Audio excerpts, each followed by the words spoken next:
on this land, or do we need to go get them from the motherland? You know, so do we need to make us our own RBG Brexit, so to speak? Man, I tell you, I'll speak personally, and then I'll speak as an organizer. I just have to split them up. I'm an organizer at all times, but I'm gonna speak personally. These crackers' blood is when I feel like we even. Our ancestors gave blood. There's no amount of money you could put on blood. They did a straight up, what they call primitive capital. They got it off our back. Your blood had to spill for that skyscraper to go up in downtown Dallas. That's black blood that spilled. So if a motherfucker is putting a price tag on that, fuck them. First of all, it need to be blood. That's me personally. So they could. I'm gonna let you continue. So you know what I'm saying. 40 acres in a mule. You know what I'm saying. For every black man, that ain't enough.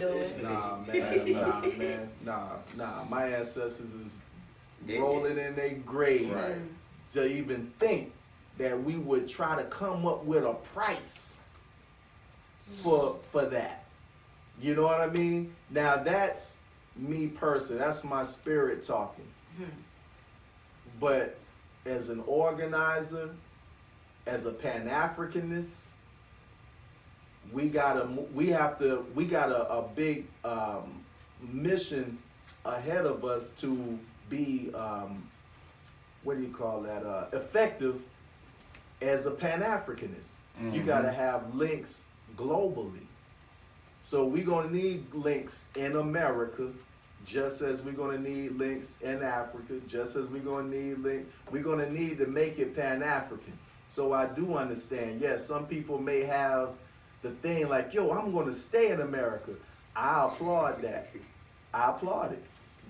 Be effective here, though. Don't be a slave here. Don't be, really get to the getting. You know what I mean? And build your shit and be smart and build it. And those of us like myself that's repatriation in the situation, we out of here. I got Africa links. I'm trying to link it there.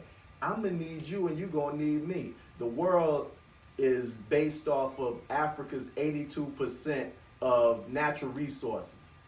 82% of the world's resources come from Africa. So we going to have a foot there. Are we going to let China take over, though? Because China over there getting all the iron and they getting all of that. And can't stay in the sun for an hour. So when you're on nature, when we talk about nature and natural forces, man, that's why I say we can't put no price or money or thing on our liberation. We got to look at it as who are we? We're Africans. We coincide with nature. So you know how somebody can, say these crackers, and we see it all the time, in Florida especially. Man, got all the Haitians, everybody out there building these huge ass resorts, all this shit all on the coast, right? Shitting on the whole family, people dying out there trying to build, all that. And then Hurricane Irma come and knock that bitch down in about a couple of hours. Right, go. So whose side I'm about to be on? Am I about to be on hoping that these crackers give me a piece of the pie? Or am I about to be on Oya's side, who running the storm, that can blow shit down for the meaning of rebuilding, not just blow it down just to destroy it, but to rebuild. So America, if Africans want to stay here and be ready for that destruction, because this bitch is coming.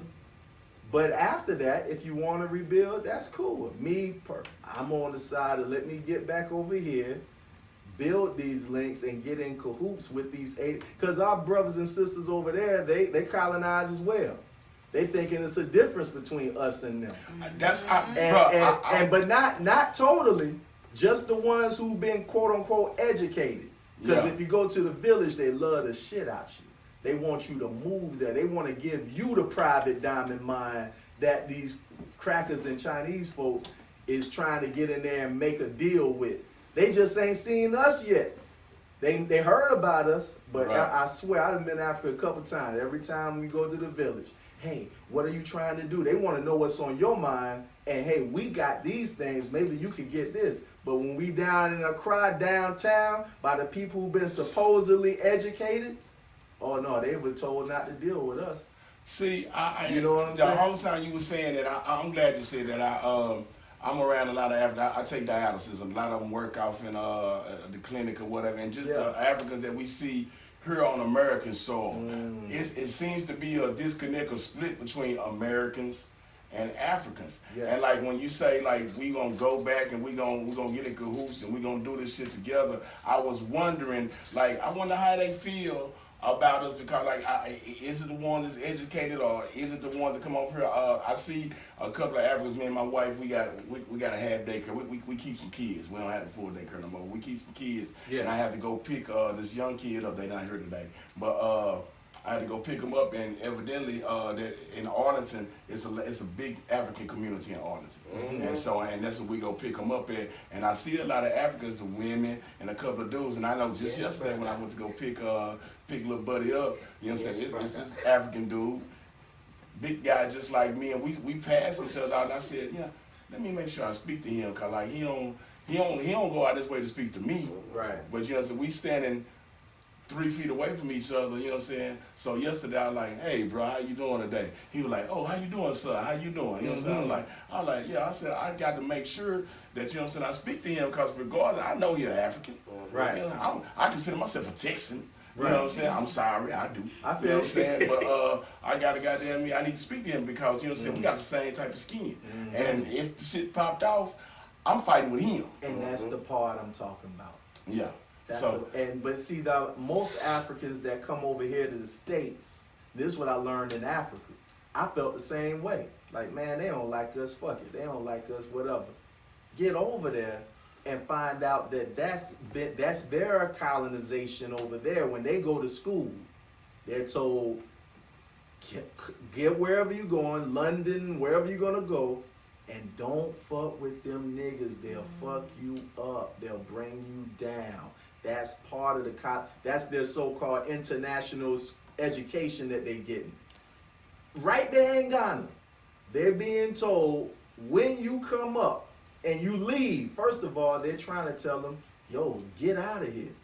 yeah. That's the big brain drain right there. So they're telling them to leave, and when they leave, don't fuck with them niggas. So so they over here on defense. Like, oh, and they don't know we've been colonized. So they like, oh damn, look, they all fucked up. But nobody told them about the 400 years. Right. Nobody told them that, yo, this your cousin that they stole. Right. Right. Welcome back to your cousin. Right. See, you know what I mean? And then even me sitting there, we got to think of that. Like, yeah, I've been over here, but yeah, I come from them. Right. Yeah, That's you know what I'm us. saying? It's we can't have that disconnect. Bro, we shake hands. We got the that same. disconnect. We Yeah. shake hands the same. When I went over there, bro, it's a way in Tallahassee that I grew up, and the snap on the end, but we both do it together. Yeah, no doubt. They do that in Ghana. That's the national handshake. That been that. Yeah. Now most Africans who came over here, they came from West Africa, Ghana, Nigeria, all that little part. Most of them came out, and we doing the same shit. You know, so when we get over there now, but see, one thing that we have that Africans over there, if they smart, and a lot of times you find the ones in the villages that smart, they say, what? We know you've been around these crackers. You know how they work. How they work.